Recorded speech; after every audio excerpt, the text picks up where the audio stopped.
So I just realized I'm still working, but I kind of think this is going to be its own little segment just because I had a really cool thought just pop into my head there. So I just called the people working on the Loop project, and they are working on revamping one of the largest streets in our town, and they want to get some more spaces open for people to come and spend money and have fun and do that kind of stuff, instead of it just being like a bunch of factory, or they want some more like factory but maker space kind of stuff. Anyway, I just realized how much of everything has led up to this point. And one of my favorite quotes to start this out with is Steve Jobs: "You can never connect the dots looking forward, you can only see them looking back, so you just kind of have to keep going." Well, yeah, that's like legitimately starting to mess with my head a little bit, because I just got done leaving a voicemail. Something 2 years ago would have, 3 years ago would have probably, I wouldn't have picked up the phone to call in the first place, because I did not like making phone calls at all. But I don't know if I've ever explained my full background and why I want to make a business so bad, and why I don't just go get a normal job. Because I really can't. Like I said, with Now Loading, I'm working 2 part-time jobs and going to school full-time. And I like it. I do like working, but it's because I'm working towards an end goal. I would hate it if my end goal was the jobs that I'm doing right now. I wouldn't do it. I can't. I don't have that in me. So whenever I was little, my parents would have garage sales. And this was before my parents got divorced. So I learned very quickly that if I woke up before the sun was up and made a bunch of lemonade, and eventually I think it went out to hot cocoa and Kool-Aid and all that other stuff that a kid would sell at a garage sale, that I could make a lot of money. A lot being like 10 bucks. But you know, as a kid, that's a lot. And so I started doing it every time there was a garage sale. Well, for me, I was just having fun. I was making some money so I could go get like a jump rope or something from Walmart. But that kept growing. So I got older. I think I started this, I was probably like 5 or 6, like elementary school, when you're still cute enough to get away with selling lemonade and Kool-Aid at a garage sale. So then we started getting older. And I remember recruiting my little brothers to help, because I realized that they were still that younger cute side, so people are going to buy stuff from them. But then we started making like posters and stuff, and so we would hang up posters on the ends of the street to let people know we were selling Kool-Aid and lemonade. Well, I remember at one point, I think this was way after my parents, this was a couple years after my parents got divorced, my grandparents were having a garage sale in Rolla. It was at this blue house on the corner of the street. And we went down and we hung up signs at the end of the street. But we were all kind of hitting that point where we were too old to be selling lemonade and Kool-Aid. But our grandparents had all these outdoor games. They had like horseshoe toss and all the other little games like cornhole and all those things that you'd play just out in the yard for fun. And so we set those up, and we set up like a little obstacle course. And for $1, you could pay $1 and we would entertain your kid the whole time you're shopping. That was fun. We made quite a bit on that, because no parent, when they're garage sailing, wants to deal with their little kid coming up trying to get them to buy all the toys.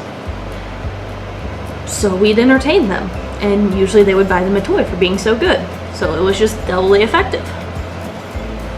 So yeah, that was kind of my intro into owning my own business, and eventually my parents like started making me pay them back out of our profits for the cups and the lemonade and the mixes and everything. So I had to like, as a little kid, I was already learning profit margins and all that stuff, but I didn't know the words for it. I was just having fun, and all of a sudden I had to give money back but then I got to keep money, so I wasn't too angry. And so yeah, that was kind of like my childhood, growing up doing that stuff. And then I got into garage selling and selling stuff at garages sales, and that was kind of fun. I tried to do eBay selling. I never really understood it. I got back into it again once I started watching Gary Vee, but I never really got into the whole flipping thing. It just never really was my thing. So when I was about 14-ish, 8th grade, freshman in high school, it was that junior high age. I think it was freshman year, because I was taking Spanish. So it would have been 2012.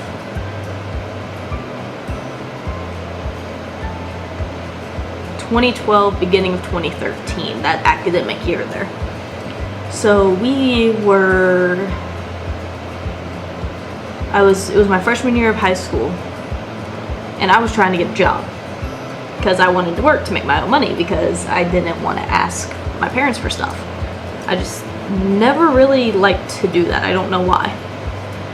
But so I was trying to get a job, at literally anywhere. I applied everywhere. Nowhere hires a 14-year-old because there's so many rules and regulations. So then I was like, well, I want to make money, but my dad, who I lived with at the time, and I lived with pretty much my whole life, he didn't want me to work fast food because he had worked fast food, and he didn't want me at a young age to experience all of the sexual harassment and everything that happens in that industry all the time, especially in a small town. And so I was just kind of like, well, I don't know what I want to do. I just want to make money.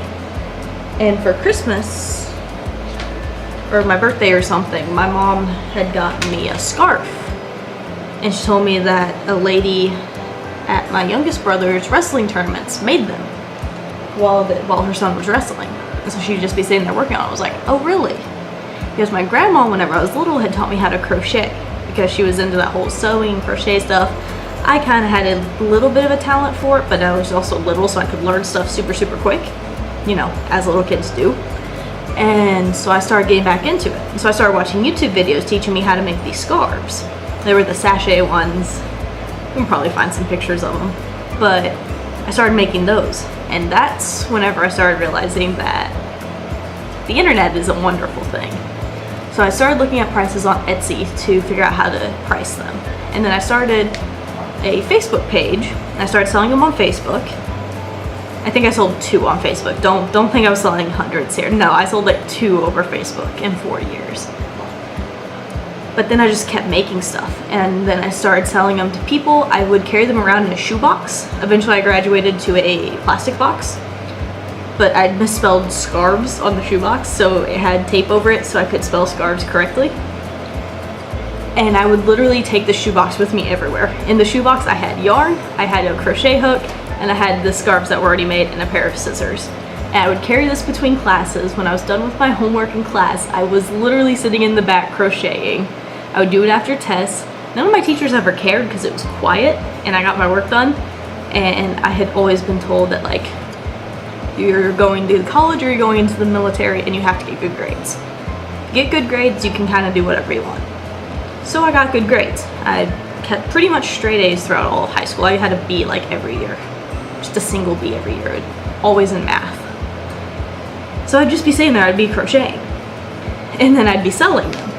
Then I moved up to Columbia and realized that the scarves weren't gonna cut it, because there's a lot of people here who actually just gave them away. And so then I started learning how to make like boot cuffs and ear warmers. Eventually I started mittens, but at that point, about the time I started mittens, I stopped caring about making these because they were just, it didn't really work. So then I started like doing shirts and started learning how to sew shirts and make patterns and use patterns, which was in and of itself insane. But then the biggest thing was I was doing advertising in school by putting up posters, which you're not allowed to do. So I'm putting up posters, and one of the vice principals came up and he was like, hey, you need to take these down. You're not allowed to advertise the business in school. And I was like, oh, okay. And so I wouldn't take them down, but they'd already been taken down by the janitors. But he ended up buying stuff for me for Christmas. And I had a couple other people were buying stuff, but they were wanting me on like the ear warmers and stuff. I had one person who wanted a Battle ear warmer, so I sewed the word Battle into it. Oh god, it looked awful, but she was so nice, and she took it. And then the best one was the first time I got to deal with somebody who did not like my work, and I had to actually redo it, was, I'm not gonna say her name in case she watches it, but it was one of the vice principals. And I remember she kind of scared me anyway. Like, I respected her, but I also was like, I'm not gonna get on the bad side of this woman because she can make my life a living hell if I do. And she, like, I made her the scarves and stuff. The ear warmers weren't the right size for, I think it was her daughter she was getting them for. And she came back and she's like, these are not the quality you promised. And I was like, She's like, I need them done by Christmas and I need them done right. And I did it. I completely redid it, and I think I threw in like an extra one or something to like make it up for her, where I charged her less. No, I don't think I charged her less. I think she just flat out paid me less because it took longer than expected and it wasn't correct. So that was the first time I got to learn that lesson, which was hilarious. But then that kind of phased out. Well, before it phased out, I was my senior year of high school. I kind of just didn't care about school anymore. I was doing what I needed to get the grades, but I didn't really care. And so this battery's gonna die any second now. So I would do my homework. I would actually just take my work from class, go do it in the library, turn it in, go back to the library, go to one of the study rooms, which I pretty much just lived in my senior year. And I had my laptop and a piece of paper, and I was just calling every boutique store in town, trying to get the scarves and stuff in there. It's called Jazz's Scarves and More. It's probably still up somewhere because I refuse to take stuff down because that takes too much time. But yeah, so I was trying to get my stuff in everywhere. I was cold calling all the time. I was completely got over my fear of calling people. I remember I had to write out a full script because I was so scared to call someone that I would just write out everything I was gonna say. I get on the phone, my voice would be shaking and really, really high pitched because I didn't want to sound like a guy on the phone. I was like, hi, my name is Jazz. I'm with Jazz's Scarves and More, and I was wondering who I could talk to see if I could get my scarf business in your store.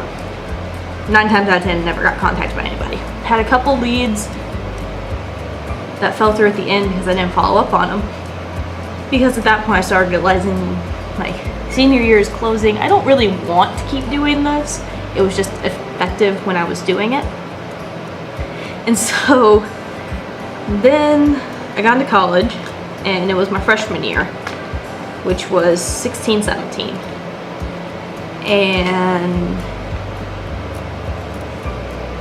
I just started working as a student worker on campus. I just kind of spent my first year. I did DECA. I just kind of did whatever my freshman year.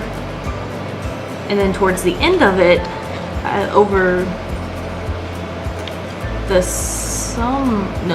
was about halfway through, I started having this idea for a lifestyle business called College Kid Lifestyle, in which I was going to do fitness and nutrition and teaching people how to work out and everything. And so I was in the planning process of that. I think at this point too, I started trying to write a book. No, not going to talk about the book because it was awful.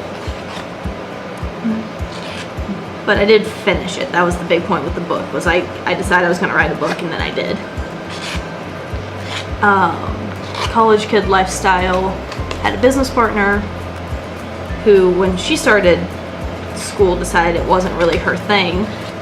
And at that point, I'd already paid for everything business legally wise, and then so that didn't pan out because it became too costly. I couldn't change anything, so I just resolved the LLC.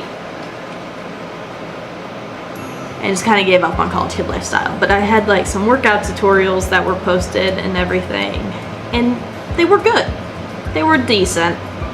The information was there because I've been watching Athlean-X for forever, so it was kind of just what I'd learned from him, what I had in books, what I kind of learned personally just by getting hurt and then fixing everything so that I wouldn't get hurt anymore. But yeah, College Kid Lifestyle pretty much taught me that the government websites are kind of a giant pain in the neck, and if you can find someone who understands them, your life is going to be about 30 billion times easier. And then my sophomore year, halfway through. So College Kid Lifestyle was the tail end of freshman year to about middle of sophomore year of college. So 16, so this was right as 2017 started.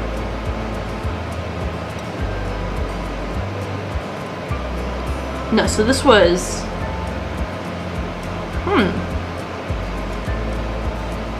I don't know the years, because I remember it because College Kid Lifestyle kind of started and ended.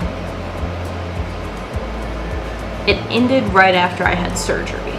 So it would have ended around March of 2017, I think was around that time I officially ended it. And so then I was just kind of like, well, I know I want to make a business. And I knew I had to go to college and I had to get my degree. And so I remember telling myself when I went into college that I was going to give myself 4 years, since I pretty much had college paid for because I worked my tail off in high school, that I had 4 years to figure out what business I was going to do. Because at that point I knew from the scarf business I would never be able to work for someone. And then that's when I just kind of kept experimenting with stuff, got into pretty much everything. This year I switched to be an online student, which has opened up a lot of time for me during the day. So I was able to get the second job and then continue working on Now Loading, which is going to be my thing. The excitement I feel for this reminds me of being a little kid at the Kool-Aid stand. Like, it's that feeling of this is what I want to do. The end goal of Now Loading is to actually fund another project I want to do called the Prosper Project, in which it's going to be just like a giant community center that gives all the resources that access to any resource for any kid, so that they have a place to go to start developing their talents and skills, taking social economics out of the equation, because it's all going to be free. So I want Now Loading to fund that. But yeah, that's kind of how all of this started. I just talked for like 18 minutes straight, so I apologize. I don't know how much of this is actually going to make the final cut, because I'm not going to edit out all the little ramble sidetracks. I'll probably just edit out the beginning part, so it'll probably be about 15, 16, 17 minutes. Yeah, I don't know. I thought it'd be kind of fun to explain. That's why I want to build a business. It's not, for me, it's not because it's the cool thing to do. It's definitely not the safe thing to do, seeing as we're approaching an economic collapse at any given time, because we are well overdue for one. And I'm not just saying that because I've heard people say that. No, if you look at it statistically, we had a huge meltdown in 2000. We had a huge meltdown in 2008. It is 2018. It has been 10 years since the last economic meltdown. We are overdue because the average is 5 to 7 to 8 years. So eventually it's gonna happen, and I'm just hoping that Now Loading is sorted and is in at least like 2 or 3 years of business where we have stuff saved up, and then people like it well enough because esports and digital media is the future, that they keep using it, and then I'm clever enough as a business owner in 2-3 years that I know how to handle it and I can survive it. I don't know. This is fun. Yeah, so I could easily spend the next 10 years on Now Loading, and I'm still a kid. Like, I know technically I'm an adult, but I feel like a kid. Like, I still don't know anything. I'm still just doing stuff because it's fun. And I know that there's other factors into it that I have to account for now. But it's still, like, I've worked enough for other people that I know that's not what I want to do. And I also know that I like to be in control, so owning my own business is great. I did attempt network marketing. I love it. I think the model's great. I just don't like being told no that much. And then have people literally shoot your idea down that are like the people you care the most about. Like their opinions. Anyway, I'm rambling now because I'm procrastinating on getting back to work. That's the story. I hope you guys enjoyed it. I should get back to figuring out how much it's going to cost to get a building. Because I kind of have all the other startup costs figured out. I also need to know how... Everybody I need to get in contact to isn't open until tomorrow. So I'm just kind of getting everything figured out right now and getting a list of people I do need to contact. Yep. Yeah. This is fun. I am enjoying this.